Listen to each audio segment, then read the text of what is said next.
ডুয়ার্সের রাস্তায় বসে চিতাবাঘ, মেটেলি সামসিং রাজ্য সড়কে চিতাবাঘকে দেখা গেল এবং চিতাবাঘের দেখা মিলতে যেরকম আতঙ্ক ছড়ায়, তেমনি ডুয়ার্সের রাস্তায় দেখতে পাওয়া গেল একটি চিতাবাঘকে। দেখতে পাচ্ছেন সেই ছবি।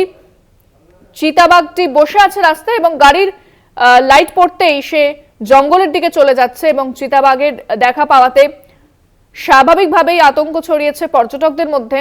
মেটেলি সামসিং রাজ্য সড়কে এই চিতাবাঘের দেখা মিলল। দেখতে পাচ্ছেন সেই ছবিতে উঠে আসছে যে রাস্তায় বসে রয়েছে চিতাবাঘটি, গাড়ির আলো পড়তেই জঙ্গলের দিকে চলে যায় এবং চিতাবাঘের দেখা পাওয়াতে আতঙ্ক ছড়িয়েছে। ফোনে রয়েছেন প্রতিনিধি কৌস্তব ভৌমিক। কৌস্তব, কি বলছে বন দপ্তর?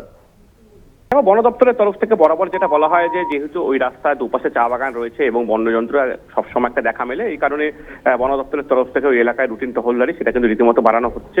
পাশাপাশি তোমাকে বলে রাখবো যে এর আগেও কিন্তু এই মেটেলির থেকে সামসিংগামী যে রাজ্য সড়ক রয়েছে সেই রাজ্য সড়কে কখনো হাতি বা কখনো লেপার্ডের দেখা মিলেছিল এবং সেরকমই গতকাল রাতে চারজন একটি ছোট গাড়ি করে মেটেলির থেকে সামসিং যাচ্ছিল এবং হঠাৎই তাদের যে গাড়ি হেডলাইট রাস্তার উপরে পড়ে এবং দেখা যায় যে রাস্তার উপরে বসে রয়েছে চিতাবাঘ। খুব স্বাভাবিকভাবেই গাড়িটা দূরে দাঁড় করিয়ে দেয় এবং চিতাবাঘটি রাস্তা পার হওয়ার জন্য অপেক্ষা করতে থাকে। বেশ খানিকক্ষণ কিন্তু রাস্তার উপরে বেশ চিতাবাঘ বসেছিল, পরবর্তীতে চা বাগানের ভেতরে ঢুকে যায়। যেহেতু চা বাগানগুলোতে চিতাবাঘের আস্তানা রয়েছে, কাজেই চা বাগানের ভেতরে চিতাবাঘ থাকে, এটা খুব স্বাভাবিক। তবে রাস্তার উপরে চিতাবাঘ বসে থাকাটা কিন্তু খুব স্বাভাবিকভাবে আতঙ্ক ছড়িয়েছে। যদি কোনো চার চাকার গাড়ি না হয়, যদি কোনো মোটর বাইক হতো, তখন কিন্তু সেই বাইকের উপর একটা হামলা চালানোর সম্ভাবনা থেকে যায়। এই কারণে কিন্তু ওই এলাকায় যারা নিত্য যাত্রী রয়েছেন, যারা ওই রাস্তায় নিয়মিত যাতায়াত করেন, তাদের মধ্যে একটা আতঙ্ক ছড়িয়েছে।